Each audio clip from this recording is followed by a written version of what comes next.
तो वही स्थिति हमारी होती है कि भाई बुद्धि में तो एक निश्चय किया नहीं, अर्थात स्वयं में भी एक निश्चय किया नहीं। पहले साधक में बुद्धि का निश्चय होता है, फिर वो स्वयं में उसका निर्णय हो जाता है कि मुझे इस रास्ते नहीं जाना है।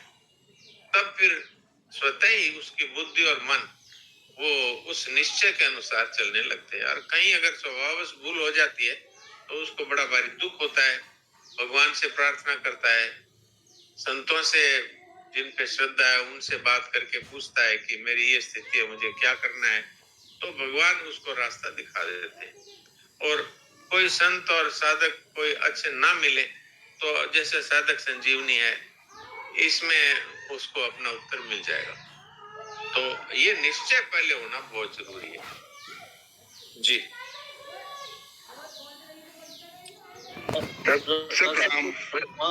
नटवर जी बोलो जी। हाँ बोलिए नटवर जी। अच्छा, मैं एक रहस्य जानना चाहता हूँ कि मैं विषय भोगों को आपकी आवाज बंद हो गई, नेटवर्क प्रॉब्लम लगता है। काट के दोबारा जुड़ जाओ, जब तक और किसी ने कोई पूछा हो तो पूछ लो। नटवर जी एक बार काट के दोबारा जुड़ जाओ।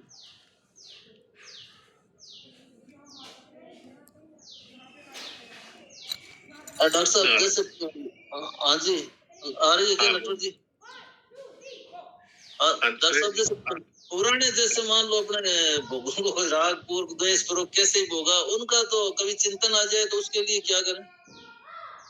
नहीं, वो उसका चिंतन आ जाए तो अगर इसका पक्का निश्चय है कि हमें अब उस रास्ते पर चलना है तो क्या होगा कि वो ये स्वीकार कर लेगा कि ये चिंतन है, ये भोग अभी तो है नहीं, न भोग सामग्री है न मैं भोग भोगता हूँ, अभी उसकी याद मात्र है। तो वो मन में याद है, वो एक प्रकार से संसार में ही है और हमें इस रास्ते जाना नहीं है। इस तरह से वो उसकी उपेक्षा कर दे, उसके वश में ना हो। भगवान ने यही कहा है, तयोर न वश में आगच्छेत, उसके वश में हो जाता है तब फिर वो फिसल जाता है। तो ये बात है। ठीक है डॉक्टर साहब, ठीक है। क्योंकि आज तक जो कुछ भोगा है उसका चिंतन आएगा, वो आता नहीं है, वास्तव में जाने के लिए आता है। हम उससे डर जाते हैं अथवा उसका विरोध करने लगते हैं तो और पक्का हो जाता है। जैसे कोई अगर ये निश्चय कर ले कि मुझे लाल काले मुंह का बंदर है वो याद नहीं आना चाहिए, तो बार बार काले मुंह का बंदर याद आता है। तो हम अगर उसके बारे में ये निर्णय कर ले कि जो भोग भोगा गया है वो हमारी भूल थी और अब न तो वो भोग है न वो परिस्थिति है और न अब मेरा उस रास्ते जाने का कोई मतलब है, इसलिए अभी वो उसका अस्तित्व नहीं है, वो उसकी याद मात्र है जो निकलने के लिए आई है। इसलिए तो न उसका विरोध करे न समर्थन करे, उसकी उपेक्षा कर दे।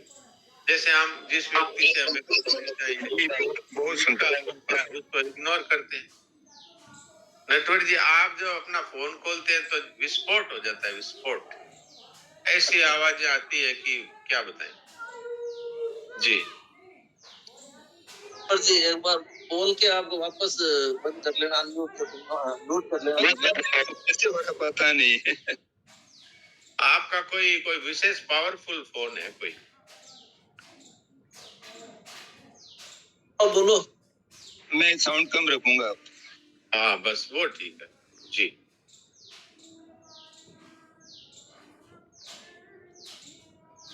आपका जो प्रश्न है वो बोलिए नटवर जी। मैं यही बोल रहा था कि जैसे मैं विषय भोगों को त्याग करके कैसे भोग सकता हूँ?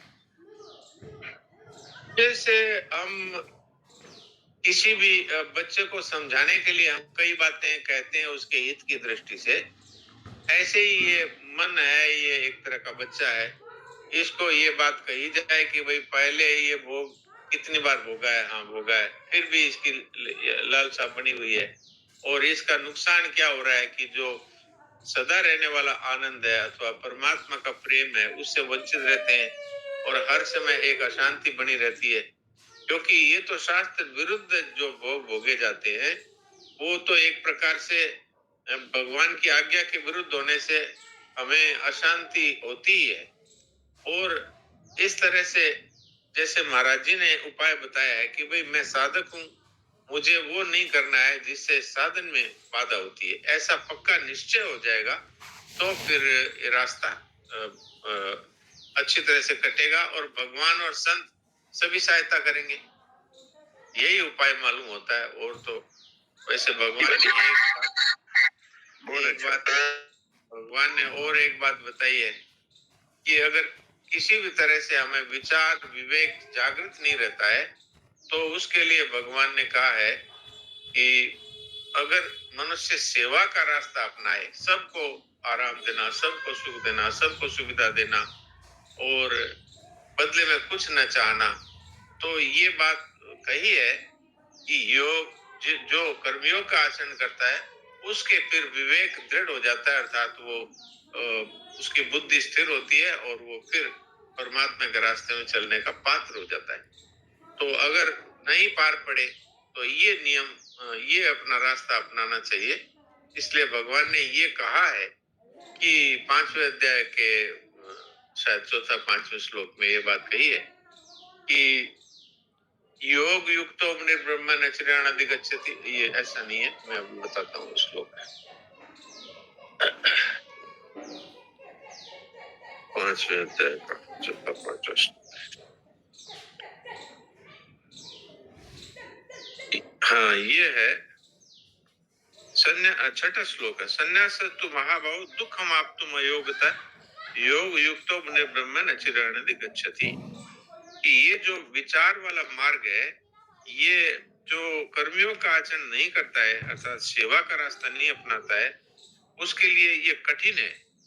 इसलिए भगवान ने कर्मयोग को यहाँ श्रेष्ठ बताया है। तयोस्तु कर्म संन्यासात् कर्मयोगो विशिष्यते। तो इसलिए अगर नहीं पार पड़ती है किसी भी तरह से तो सेवा का रास्ता यदि अपनाते हैं तो फिर ये विवेक विचार का रास्ता सरल हो जाता है भगवान की कृपा से। जी, बहुत सुंदर, बहुत अच्छी बात जी, प्रणाम। हाँ जी, और किसी ने कोई बात पूछनी हो, समझनी हो तो पूछ। नारायण नारायण। हाँ, राम राम। अब साधक सभी तो सुन रहे हैं, जैसे विचार तो पक्का उपदेश मैन तो चाहिए, अपना उपदेश पक्का होना चाहिए, अपना उपदेश पक्का होना चाहिए। तो मन तो मतलब बहुत, अगर मन में कोई दो विचार आते तो मन मतलब एकदम से मन में दुख सा पैदा होता, अरे हम कहाँ क्या कर रहे, क्या पहुंच गए। तो मन में विचार तो आ जाते गलत, लेकिन अब हमने तो ये विचार कर लिया, रोज साधक सभी सुन रहे हैं, सत्संग में इतनी सुंदर सुंदर आप लोगों की बातें सुन रहे हैं, तो विचार पक्का करना है मन में मतलब। और लेकिन संसार में और भगवान की कृपा से और दो विचार नहीं आते, बाजी और आ भी जाते। लेकिन एक बात है कि सुबह से लेकर शाम तक लोग जब तक मैं तब तक मतलब भगवान की वहां में साधक श्री में लगे थे, फिर भी संसार में मन तो बाजीबार चला ही जाता है। कितना भी रोको, अगर भजन में बैठो तो मन संसार में जाता है। ऐसा होना तो नहीं चाहिए। हम तो ये भगवान से कहते हैं क्यों होता है इसीलिए कुछ इसके ऊपर कुछ बताइए।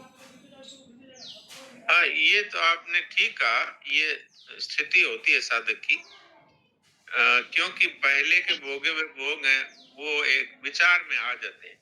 तो अगर हम उनको समर्थन नहीं करें और विरोध ना करें तो वो एक प्रकार से जिस आदमी से हमको बात नहीं करनी होती है वो पास से भी निकल जाता है तो हम चले जाते हैं। पहले की कभी लड़ाई हुई है या पहले से उसके बहुत उसके प्रति राग था, लेकिन अब हमें उससे संबंध विच्छेद करना है तो उसकी उपेक्षा कर देते हैं। ऐसे ही वो जो विचार आया है तो वो न तो कोई भोग सामग्री अभी है, न कोई अभी वो परिस्थिति है, और न हम वो करने के लिए तैयार हैं, वो वापस भोग भोगने के लिए। तो अब ये हमें उससे मतलब नहीं, इस तरह से न समर्थन करे न विरोध करे और उपेक्षा कर दे। तो वो आता तो वास्तव में निकलने के लिए है, लेकिन हम उसका समर्थन विरोध करते हैं तो वो पक्का हो जाता है। तो एक आपने ये बात पूछी और दूसरा आपने भी इसका समाधान बताया कि भाई दुख होना चाहिए और फिर भगवान से प्रार्थना करनी चाहिए कि प्रभु ये मैं परेशान हूँ इससे, आप कृपा करिए। तो भगवान की कृपा से और संतों की कृपा से ये मिट जाता है। जी, अपना निश्चय पक्का होना चाहिए।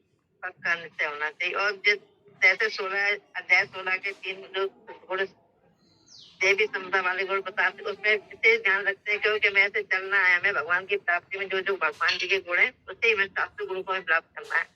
इसी में ध्यान रखते हैं ज्यादातर तो साधक संजीवनी में। फिर भी बाजी बार मन स्थिर नहीं रहता है। भजन करो, माला करो, तो पता नहीं कहाँ आ भी जाता है, पहुंच जाता है। देखिए, इसमें एक कारण है, मन है वो संसार की वस्तु है, संसार की जाति का है, इसलिए वो संसार में जाता है। पर आप क्यों जाते हैं उसके पीछे? उसको जाने दीजिए जहाँ जाता है। आप अपना निश्चय में दृढ़ रहिए, तो मन है वो समझ जाएगा कि हमें उधर नहीं जाना है। तो अगर हम पक्के रहेंगे और भगवान से प्रार्थना करेंगे तो ये इसमें सफलता मिलती है, क्योंकि हम सत्य के रास्ते पर हैं। जी। और नहीं, संसार में रहने से यह तो मन समझता है हम झूठ बोल रहे, सत्य बोले, ये तो समझते ही है ना। मन तो ये जानता है ये रास्ता गलत है, सही है, गलत है, सही है। ये मन नहीं जानता है, ये हम जानते हैं। मन नहीं हम जानता। जैसे मन तो बेचारा है, जड़ पदार्थ है वो। नहीं, अगर झूठ बोलेंगे तो ये तो जान ही जाएगी झूठ बोल रहे हैं। तो आप खुद जानते हैं, आप खुद जानते हैं, इसको मन नहीं जानता। तो उससे फिर मन तो एक औजार है। जैसे आप एक कलम है, उससे यदि किसी की निंदा लिखते हैं तो कलम थोड़ी जानती है कि हम निंदा लिख रहे हैं, वो तो आप खुद ही लिख रहे हैं उससे। ऐसे ही मन है, वो कुछ नहीं जानता, हम खुद ही जानते हैं। और हमारा अगर निश्चय हो जाए तो फिर मन है उधर जाता ही नहीं। जैसे हमारा निश्चय है कि हम मांस नहीं खाएंगे, तो कभी हमारा मन मांस की दुकान में जाता है क्या? नहीं जाएगा। तो ये है बात। अब हम बेचारे मन के ऊपर थोपते हैं कि हमारा मन ऐसा है, हमारा मन ऐसा है। तो ये वास्तव में मन की गलती नहीं है, हम जैसा है वैसा हमारा मन है। जैसे हम मांस नहीं खाना चाहते तो हमारा मन कभी नहीं जाता वहां। अगर मन अपने आप अगर जाने वाला होता तो वहां भी चला जाता। इसलिए हमारा ही वो अनुगामी है मन। तो जैसा हम चाहते हैं, हम जिसको पसंद करेंगे मन उस तरफ चला जाएगा। तो ये हमारी पसंद और नापसंद पर निर्भर करता है। इसलिए महाराज जी ने यहाँ कहा कि हम स्वयं परिवर्तन हो जाएं कि भाई मैं साधक हूँ, इसलिए ये काम मुझे नहीं करना, तो फिर मन उधर नहीं जाएगा। और कभी चला भी जाएगा आदत के कारण, तो उसके ऊपर आप जोर ना दें कि वो मेरा मन चला गया, इसका मतलब मेरा तो साधन आगे नहीं बढ़ेगा। ऐसा नहीं दें।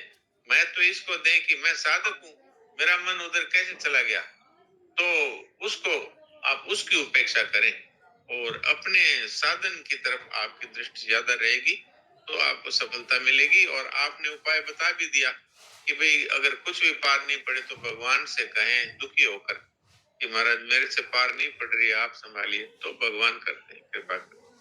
जी नारायण, बहुत अच्छा, बहुत सुंदर। नारायण। ये डॉक्टर साहब सुबह वाले प्रसंग में भी आया था कि आचार्य जी ने पढ़ा था, उसमें आया था कि एक तरफ तो भगवान है, एक तरफ संसार है, तो मन तो जिधर लगाओगे मन उधर ही लग जाएगा। हाँ बिल्कुल, मन तो बेचारा हमारा अनुगामी है। हम जिसको पसंद करेंगे मन उधर ही जाएगा, जिसको नापसंद करेंगे उधर मन जाएगा ही नहीं। तो उस एक आदत में पड़ी हुई है, यही कहते हैं कि हमारा तो मन नहीं लगा, हमारा तो मन उधर जा रहा है। ये आदत पड़ी हुई है। अब अपना दोष मन पे मंडते हैं। लोगों ने तो इसके ऊपर बड़े बड़े दोहे लिख दिए, वो मन चंचल मन चोर। वास्तव में तो खुद ही है चंचल, खुद ही चोर है। अर्जुन ने भी तो एक प्रश्न किया है, मेरा मन बड़ा चंचल है। भगवान ने कहा भाई अभ्यास करो, अर्थात उस तरफ जाए तो उसको मेरी तरफ लगाओ, और वैराग्य अर्थात विचार करो कि भाई इसने हमारी तृप्ति आज तक नहीं की भोगों ने, तो आगे तृप्ति कभी करेंगे क्या? और समय तो जा रहा है, एक दिन समय पूरा हो जाएगा, भोगों का चिंतन करते मरेंगे, तो फिर वापस भोग योनि मिल जाएगी। जी हाँ जी, और कोई किसी ने कोई पूछना हो, कोई बात रहेगी और नहीं तो फिर समय हो गया। भगवत सुन। हाँ राम राम। हाँ जी, नहीं मैं पूछ रही थी जैसे रागद्वेष को थोड़ा-सा और अच्छे से खोलिए। जैसे ऐसा होता है ना कि घर में भाई जैसे सत्संग सुन रहे हैं, कभी-कभी बच्चे आके बीच में डिस्टर्ब करते हैं तो उनको ज़ोर से डाँट भी देते हैं कि चुप नहीं कर रहे हो अभी, तो वो भी द्वेष की श्रेणी में आता है क्या? नहीं, वो द्वेष की श्रेणी में नहीं आता। वो है कि वो सही रास्ते पे, उनको भी सही रास्ते पे चलाने की बात है कि सत्संग है, ये बहुत ही मूल्यवान वस्तु है, इसमें बाधा मत डालो। जैसे कोई व्यापारी है, वो अगर धन कमाने में लगा हुआ है, बीच में कोई उसको डिस्टर्ब करता है तो वो उसको बोल देता है नहीं नहीं अभी नहीं, मैं ये काम में लग रहा हूँ। ऐसे अगर हम बच्चों से कहते हैं कि भाई देखो मैं पूजा में लगी हुई हूँ, पाठ में लगी हुई हूँ, मैं जप कर रही हूँ, तुम अभी डिस्टर्ब मत करो, तो इसमें कोई पाप नहीं है, इसमें उनका भी हित है। जी धन्यवाद। जी। ये आप